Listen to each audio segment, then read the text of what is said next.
క్షేత్రపాలకుడైన పరమేశ్వరుడు వహిస్తూ జగద్గురు శ్రీకృష్ణ పరమాత్మ దివ్య చరణాలను శాస్త్రాన్ని ప్రణామం సమర్పించుకోండి. గౌతమ బుద్ధ ఉపనిద్రష్టలు అయినటువంటి మహాత్ములందరి దివ్య చరణాలను శాస్త్రాన్ని ప్రణామం సమర్పించుకుంటూ ఇక్కడికి విచ్చేసినటువంటి మీ అందరికీ కూడా వందనములు. ఈరోజు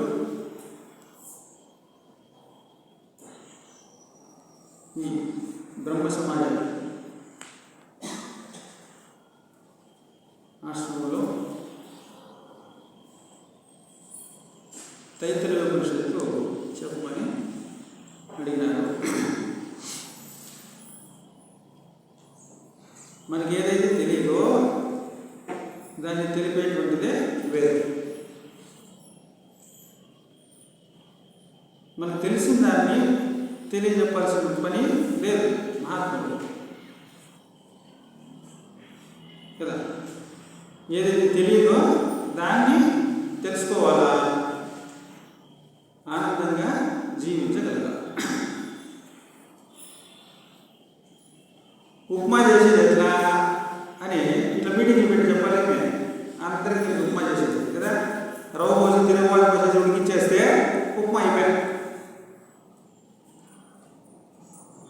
దాంతో తాత్కాలిక ఆనందాలు మనకు వస్తాయి. సమాజంలో, ప్రపంచంలో తాత్కాలిక అనుభవాలు, తాత్కాలిక ఆనందాలు.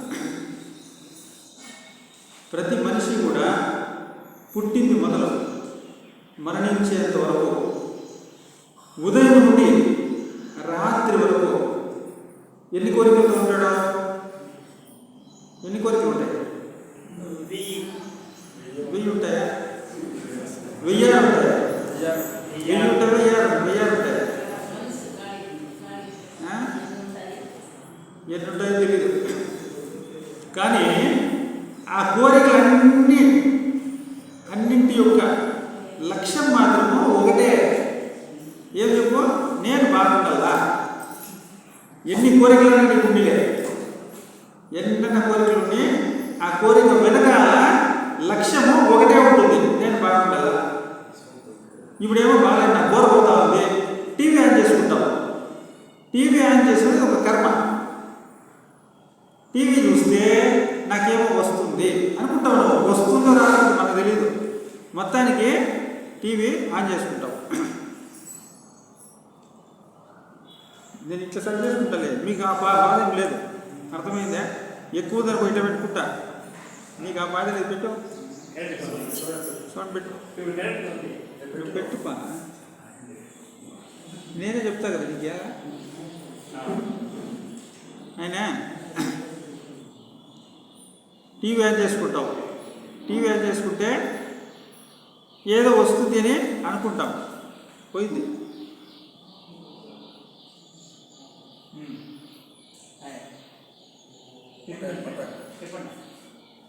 కానీ దాంట్లో మనకు ఆనందం రాలేదు. ఎందుకు రాలేదు? ఇంకో దానికి డైవర్ట్ అయ్యింది. కొంచెం తగ్గించు, కొంచెం తగ్గించు, కొంచెం. ఇంకో దానికి డైవర్ట్ అవుతుంది. ఎందుకని?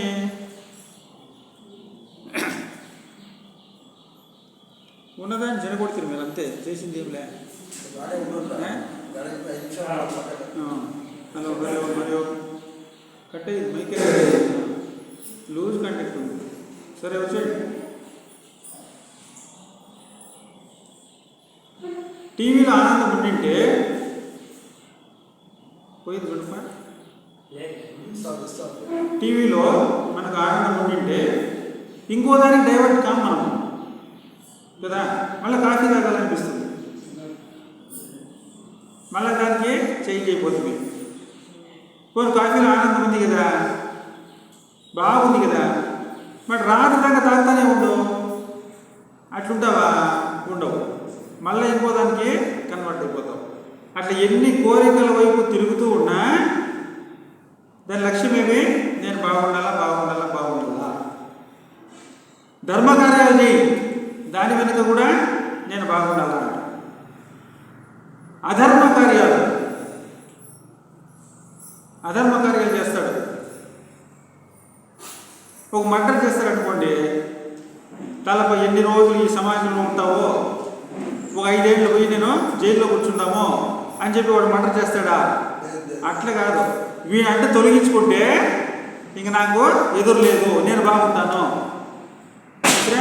అధర్మం చేసినా దాని వెనుక నేను బాగుండాలా, ధర్మకార్యాలు చేసినా దాని వెనుక నేను బాగుండాలా అనేటువంటి ఒకే ఒక లక్ష్యముతో పుట్టినప్పటి నుండి ఇప్పటి వరకు ఆనందం యొక్క అన్వేషణ జరుగుతూనే ఉంది. దొరికిందే ఆనందమా? సమాజాలు మారుతాం, సంస్థలు మారుస్తాం, దేవుళ్ళని మారుస్తాం, గురువులు మారుస్తాం. దేనికోసమో నేను బాగుండాలి. ఇక్కడ లేనిది అక్కడ ఇంకేదో వస్తుంది. ఎన్ని మారినా ఎన్ని చేసినా దొరికిందే వస్తూ ఉంది, పోతా ఉంది, వస్తూ ఉంది, పోతా ఉంది, వస్తూ ఉంది, పోతా ఉంది. ఎవరైనా వచ్చిపోయేది ఆనందం కాదురా అని చెప్పడానికే ఋషులు, మహాత్ములు, మహర్షులు. అయితే హర్షము అంటే ఆనందము అని, మహర్షి అంటే మహా ఆనందాన్ని పొందినటువంటి వాడు. అంటే ఇక విచ్ఛిన్నమే లేదు, ఆ ఆనందానికి అవధులే లేవు. కాఫీ తాగితే దాని ఆనందము నీకు 1 నిమిషము 2 నిమిషాలు పరిధి, ఒక లిమిట్ ఉంది. కానీ మహర్షుల యొక్క ఆనందానికి అవధులే లేవు. స్వామి వాళ్ళ శరీరానికి రోగాలు వస్తే అప్పుడు కూడా వాళ్ళ ఆనందానికి లోటు లేదు. మనకేమైనా తలకాయ నొప్పి వచ్చింది అనుకోండి, పోయింది ఆనందం అంతా, పోయిందా కదా? ఆనందం అంతా ఉంటుందా, పోతుందా? పోయేసాడు. అయ్యో తలకాయ నొప్పి దాంతోనే సతమతం అయిపోతూ ఉంటాం, పరిచ్ఛిన్నమైనటువంటి. కానీ మహాత్ముల యొక్క ఆనందము ఎన్ని బాధలు కలిగినా, ఎన్ని రోగాలు వచ్చినా, ఎన్ని మానసిక వ్యధలకు లోనైనా వాళ్ళ ఆనందానికి లోటే లేదు. ఇంకేదో ఉంటే బాగుండు అనేటువంటిది ఉండదు. అయ్యో ఇది పోయిందే, ఇది పాడైపోయిందే అనేటువంటి బాధ లేదు, ఇంకేదో లేదు అనేటువంటి కొరత లేదు. అటువంటి వాడే మహాత్ముడు, మహర్షి. అటువంటి ఆనందము అందరికీ వస్తుందా? ఎవరికైనా వస్తుంది. ఎవరు కావాలనుకుంటే, ఎవరు ప్రయత్నం చేస్తే వాళ్ళకు వస్తుంది. అర్హత ఏమిటి? నువ్వు మానవుడై ఉండాలా, శ్రద్ధ కలిగి ఉండాలా, భక్తి కలిగి ఉండాలి. శ్రద్ధాభక్తులు ఉన్నటువంటి వాడికి అది సాధ్యమే, ఎవరికైనా సాధ్యమే. ఒక గౌతమ బుద్ధుడికే కాదు, లేదా వశిష్ఠ మహర్షికే కాదు, విశ్వామిత్రుడికే కాదు, రమణ మహర్షికే కాదు, ఎవరు ప్రయత్నం చేసినా అటువంటి అవిచ్ఛిన్నమైనటువంటి ఆనందాన్ని పొందగలరు. అటువంటి అవిచ్ఛిన్నమైనటువంటి అఖండమైనటువంటి ఆనందాన్ని ఎట్లా చేరుకోవాలో చెప్తుంది ఉపనిషత్తు. అర్థమైందా? ఎట్లా చేరుకోవాలో చెప్తుంది. వేదం చెప్పినా అదే, పురాణాలు చెప్పినా అదే, ఉపనిషత్తులు చెప్పినా అదే, భగవద్గీత చెప్పినా అదే. ఏకం సత్ విప్రాహ బహుధా వదంతి. 10వ క్లాసులో స్టూడెంట్స్ ఉంటారు, టీచర్ పాఠం చెప్తా ఉంటాడు, పాఠాన్ని వింటారు, చదువుకుంటారు, పరీక్షలు రాస్తారు. అందరికీ ఒకే రకమైన మార్కులు వస్తాయా? రావు. 30 వస్తాయి, 35 వస్తాయి, 40 వస్తాయి, 50 వస్తాయి, 90 వస్తాయి. ఎందుకంటే ఒకే టీచర్ కదా చెప్పింది. అంటే విన్నటువంటి స్టూడెంట్స్ ఉంటారు, విద్యార్థులు, వాళ్ళ యొక్క మనస్తత్వాన్ని బట్టి వాళ్ళు గ్రహిస్తారు. అట్లా మన కోసమే, మన మనస్తత్వాల బట్టి ఈ పురాణాలు, ఉపనిషత్తులు, బ్రహ్మసూత్రాలు, భగవద్గీత, వేదము వచ్చినాయే. కానీ ఉన్నది ఒక సత్తే, ఒకే సత్య స్వరూపమే కదా. ఆ సత్య స్వరూపానికి ఒక మతం ఉందా, ఒక గురువు ఉందా, ఒక దైవమా? ఏది లేదు, సత్యమే ఉంది. ఆ సత్యాన్ని తెలుసుకునేంత వరకు మన అన్వేషణ సాగుతూనే ఉంటుందన్నమాట. కాబట్టి జ్ఞానపరంగా 108 ఉపనిషత్తులు, దాంట్లో ప్రధానమైనటువంటివి 10 దశోపనిషత్తుల్ని మరి ఆదిశంకరాచార్య వాళ్ళు దానికి భాష్యం రాసి మనకు వివరాలు తెలియజేసినారన్నమాట. కేనోపనిషత్తు, కఠోపనిషత్తు, ప్రశ్నోపనిషత్తు, మాండూక్యోపనిషత్తు, ముండకోపనిషత్తు, ఐత్తరీయోపనిషత్తు, తైత్తరీయోపనిషత్తు, అట్లనే ఛాందోక్యోపనిషత్తు, బృహదారణ్యకోపనిషత్తు. ఆ దశోపనిషత్తులో తైత్తరీయోపనిషత్తు ఒకటి ఎదురు వేదాంతర భాగంలో ఉంటుంది. ఇవన్నీ కూడా వేదాల నుంచే వచ్చిందే. ఏది వచ్చినా మనకు వేదమే ప్రమాణం. ఎందుకు ఈ తైత్తరీయోపనిషత్తునే తీసుకున్నాము అంటే ఆత్మావారే ద్రష్టవ్య, శ్రోతవ్యో, మంతవ్యో, నిధిధ్యాసితవ్య. ఇంతవరకు చెప్పుకున్నాం కదా, శాశ్వతమైనటువంటి ఆనందం నీకు కావాలి అంటే ఒకటే మార్గమే, శ్రవణ మనన నిధిధ్యాసాలు. శ్రవణ మనన నిధిధ్యాసాల చేత మాత్రమే ఈ సత్యాన్వేషణ పరిపూర్ణమవుతుంది. కాబట్టి శ్రవణ అంటే మహాత్ములు, మహర్షి అని చెప్పుకున్నాం కదా, అటువంటి మహాత్ముని యొక్క అనుభవమే ఉపనిషత్తు. అర్థమైందా? ఉపనిషత్తు అంటే ఇంకేమో కాదు, వాళ్ళు అవిచ్ఛిన్నమైనటువంటి అఖండమైనటువంటి ఆనందాన్ని అనుభవిస్తున్నారు కదా, వాళ్ళ అనుభవాన్ని తెలియజెప్పడమే ఉపనిషత్తు. ఎందుకు తైత్తరీయోపనిషత్తు తీసుకున్నాము అంటే మనం దాదాపుగా ఈ సంస్థ ప్రారంభం ఎన్ని ఏళ్ళు అయిందండి? 50 ఏళ్ళు అయిందే. 50 ఏళ్ళు, 1975 కదా. ఈ ఆశ్రమం కట్టి ఉండొచ్చు, ఇంతకుముందు ఎక్కడెక్కడో నడిపింటారు కదా. ఈ ఆశ్రమం లేకపోయినప్పుడు కూడా ఇంకెక్కడో నడిపింటారు. 50 ఏళ్ళ నుంచి మనం శ్రవణం చేస్తూ ఉంటాం కదండి. అనేక గ్రంథాల ద్వారా మరి ఇట్లా మహాత్ములు వచ్చి, లేదా పుస్తకాలు చదవడం ద్వారా, లేదా టీవీలు చూడడం ద్వారా జ్ఞానాన్ని మనం సంపాదించుకుంటాం కదండి. ఆత్మజ్ఞానం కలిగిందే, ఆనందం వచ్చిందే, వచ్చింటే మనం ఇక్కడికి ఎవరు రాము కదా. కాబట్టి శ్రవణం అయింది, కొంతమందికి మననం కూడా అయింటుంది. నిధిధ్యాస ఎప్పుడు చేస్తామో, అనుభవానికి ఎప్పుడు వస్తుందో అప్పుడే అది పరిపూర్ణం అవుతుంది. అట్లా నిధిధ్యాస రావాలంటే ఏం చేయాలో తైత్తరీయోపనిషత్తు చెప్తుంది. మీరు ఎక్కడ మిస్ అవుతున్నారో, ఎందుకు ఆత్మజ్ఞానం ఇంతవరకు రాలేదు, ఆత్మజ్ఞానం కలగాలంటే ఏం చేయాలా అనేటువంటి విషయాన్ని తెలియజేస్తుందన్నమాట. గురుకుల వాసంలో ఇప్పుడులాగా కాదండి. కాలేజీలో 8 ఏళ్ళు 10 ఏళ్ళు అయిందంటే విద్యార్థి గురుకులానికి వెళ్ళిపోయినాడంటే 20-22 ఏళ్ళ వరకు మళ్ళీ వాపసు రాడు. అట్లా శ్రీకృష్ణుడు బలరాములు మరి గురుకులానికి పోయినారు. ఏ గురుకులమో? సాందీప సాధనాలయ. ఆడికి వెళ్ళిపోయినారు కదా. దాదాపు 8 ఏళ్ళు 10 ఏళ్ళు వయసులో పోతే 20 ఏళ్ళు 22 ఏళ్ళ వరకు మళ్ళీ తిరిగి రారు. Residential college. అట్లా వాళ్ళ విద్యాభ్యాసం పూర్తయిన తర్వాత విద్యార్థులకు ఇళ్లకు వెళ్ళిపోయేటప్పుడు తైత్తరీయోపనిషత్తులో శిక్షావళిలో స్నాతకోపన్యాసము ఉంది. అంటే విద్యార్థులు ఇంటికి వెళ్ళిపోయిన తర్వాత ఏం చేయాలి, ఎట్లుండాలా. 4 ఆశ్రమాలు ఉన్నాయి కదా, బ్రహ్మచర్య, గృహస్థ, వానప్రస్థ, సన్యాసం. కాబట్టి నైనా మీరు బ్రహ్మచారులుగా ఉండి సాధన చేసుకోండి. పెళ్ళిళ్ళు చేసుకొని గృహస్థాశ్రమాన్ని స్వీకరించి గృహధర్మాలను ఆచరిస్తూ ధన్యులు కాండి. ఆ తర్వాత వానప్రస్థులుగా ఉండండి, లేదా బ్రహ్మచర్యం నుండే సన్యాసం తీసుకోండి. సర్వులకు సాధారణమైన ధర్మాలు ఇవి అని గురువు గారు బోధిస్తున్నారు అనమాట. ఈ విషయాలను, ఇప్పుడు చెప్పబోయేటువంటి విషయాలను మనము ఆచరణలో పెట్టకపోతే అత్యుత్తమైనటువంటి ట్రూత్, సత్యం ఏదైతే ఉందో అది మనకు లభ్యం కాదు. సంసారం అనేటువంటిది కమ్మి వేసి మాయలోనే ఉంచేస్తుంది ఈ ప్రపంచం. కాబట్టి మాయ నుండి ఎట్లా బయటపడాలో గురువు గారు తెలియజేస్తున్నారు అనమాట. ఒకే మంత్రమే, మనకుంటే గంటే కదా టైం, గంటలో 15 నిమిషాలు అయిపోయింది. 45 మినిట్స్లో తైత్తరీయోపనిషత్తు ఆ మంత్రం యొక్క అర్థాన్ని మనం తెలుసుకునే ప్రయత్నం చేద్దాం. 1 నిమిషం వినండి తైత్తరీయోపనిషత్తు మంత్రం. మనం ఏం తెలుసుకోబోతున్నామో ఆ మంత్రాన్ని వినండి, ఆ మంత్రానికి అర్థం మనం చెప్పుకుంటాం.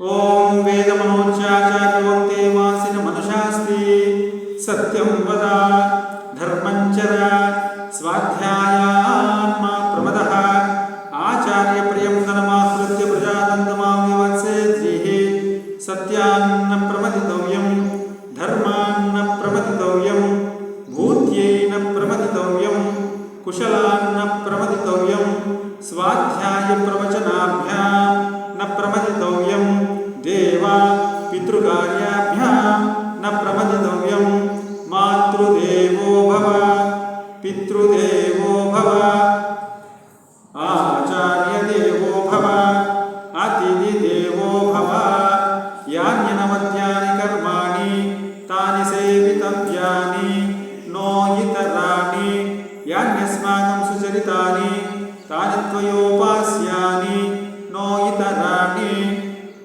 ఏకే చాస్మాశ్రయం సుబ్రాహ్మణాః తేషాం త్వయాసనేన ప్రశ్వసితవ్యం శ్రద్ధయా ధ్యేయం అశ్రద్ధయా అధేయం శ్రియా ధ్యేయం భియా ధ్యేయం సంవిదా ధ్యేయం అథైతే కర్మ విచికిత్సా వా వృత్త విచికిత్సా వా స్యాత్ ఏ తత్ర బ్రాహ్మణాః తేషాం త్వయాసనేన ప్రశ్వసితవ్యం శ్రద్ధయా ధ్యేయం అశ్రద్ధయా ధ్యేయం శ్రియా ధ్యేయం భియా ధ్యేయం సంవిదా ధ్యేయం అథైతే కర్మ విచికిత్సా వా వృత్త విచికిత్సా వా స్యాత్ ఏ తత్ర బ్రాహ్మణా సమ్మర్షిణః యుక్త అయుక్త ఆలోక్ష ధర్మకామాన్ స్యుః యదా తే తత్ర వర్తేరన్ తదా తత్ర వర్తేతాః ఆదాభ్యాఖ్యాతేషు ఏ తత్ర బ్రాహ్మణా సమ్మర్షిణః యుక్త అయుక్త ఆలోక్ష ధర్మకామాన్ స్యుః యదా తే తేషు వర్తేరన్ తదా తేషు వర్తేతాః ఏష ఆదేశః ఏష ఉపదేశః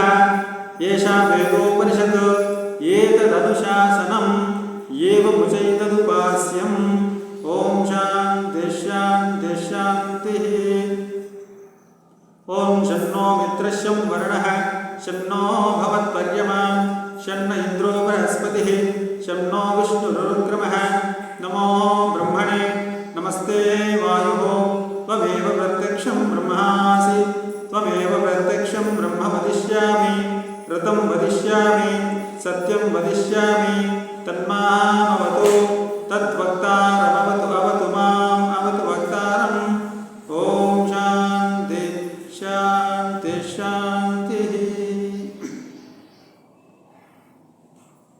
వేదాలు ఉపనిషత్తులు కూడా సంస్కృతంలో ఉంటాయి. సంస్కృత భాష చాలామందికి రాదు కదా. ఎప్పుడో స్కూల్లో ఒక సబ్జెక్ట్ తీసుకుంటారు, అది ఎంతో కొంత నేర్చుకోవటం. సంస్కృతం వచ్చినా మనం పుస్తకాలు చదువుకుంటే అర్థం కావండి. సంస్కృతం వచ్చినా కూడా అర్థం కావాలి. ఇప్పుడు రాజవిద్య రాజగుహ్య యోగము ఏడొస్తుందండి? ఇది భగవద్గీతలో వస్తుంది. ఎన్నో అధ్యాయము? 9వ అధ్యాయము. రాజవిద్య రాజగుహ్య యోగము కదండి. రాజవిద్య అంటే అన్ని విద్యల్లో కంటే అది రాజు, అంటే దానికంటే ఎక్కువైనటువంటిది లేదు అని అర్థము. అర్థమైందా? ఇక్కడ రాసినారు ఏమిది? There is no religion higher than the truth కదండి. There is no religion higher than the truth. సత్యానికంటే ఎక్కువైనటువంటి మతం ఇంక లేదే లేదు. అట్లా అదే కొటేషనే 9వ అధ్యాయానికి పెట్టిండేది. రాజవిద్య రాజగుహ్య యోగం అంటే రహస్యమైనటువంటి విద్య, రహస్యమైన విద్య, అది రాజవిద్య. అది నీకు చెప్తున్నాను అర్జున అంటాడు కదండి. ఇప్పుడు చెప్పేసాడు అంటే అది రహస్యం ఎట్లయింది కదండి. చెప్పేంత వరకు రహస్యం అది చెప్పేశాడు కదా. కానీ ఈ వంతు కూడా మనం దాన్ని రాజవిద్య రాజగుహ్య యోగ శ్రీ భగవాన్ వాచ అని చెప్పుకుంటాడమే. ఇప్పుడు కూడా రాజవిద్య రాజగుహ్యమే అని చెప్తాడు. ఇంకా గుహ్యమే అంటున్నావు అంటే అర్థం ఏమి అంటే చెప్పినాడు కదా భగవంతుడు, నీకు అర్థమైందా? అర్థం కాలేదనుకో. అర్థం కాలేదు కాబట్టి ఇంకా అది రహస్యంగానే ఉంది అని అర్థం కదా.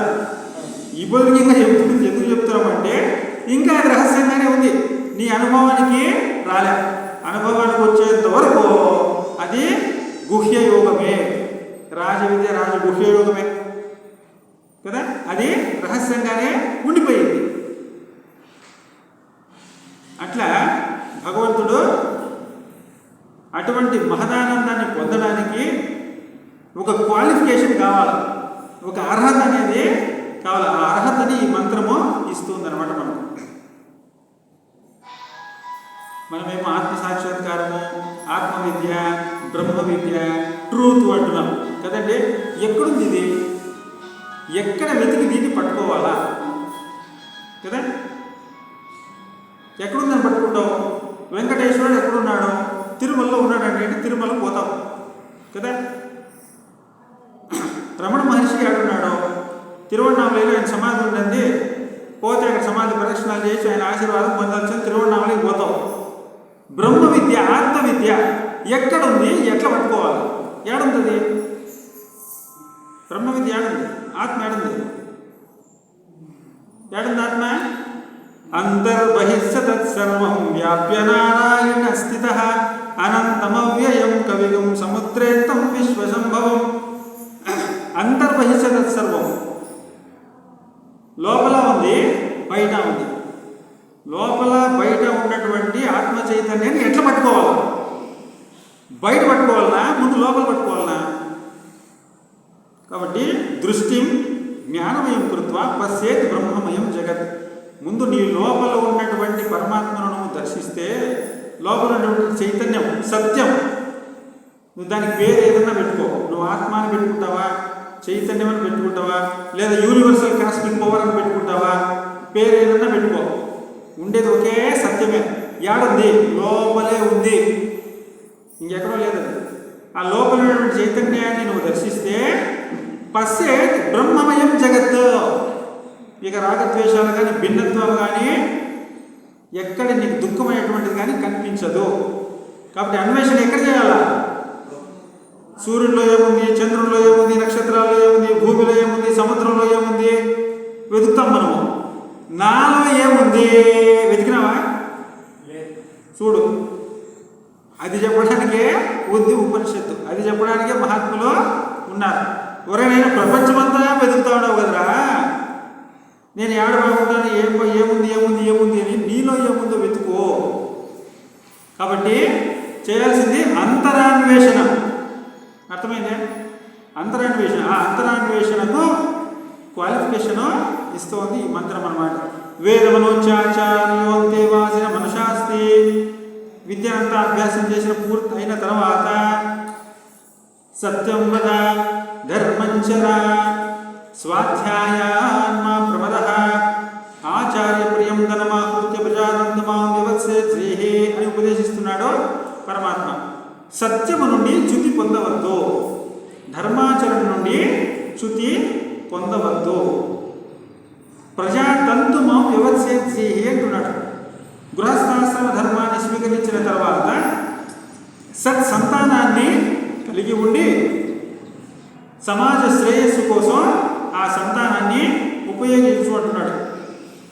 పిల్లలకు మనము అన్నీ ఇస్తాము, చదువు నేర్పిస్తాము, బట్టలు ఇస్తాము, కావాల్సిన సౌకర్యాలన్నీ చేస్తాము. కానీ సంస్కారం ఇవ్వకపోతే వాళ్ళకి మిగిలేది దుఃఖమే కదా. ఏమీ ఇవ్వకపోయినా కేవలం సంస్కారం ఒకటి ఇస్తే అన్నీ ఇచ్చినట్టే.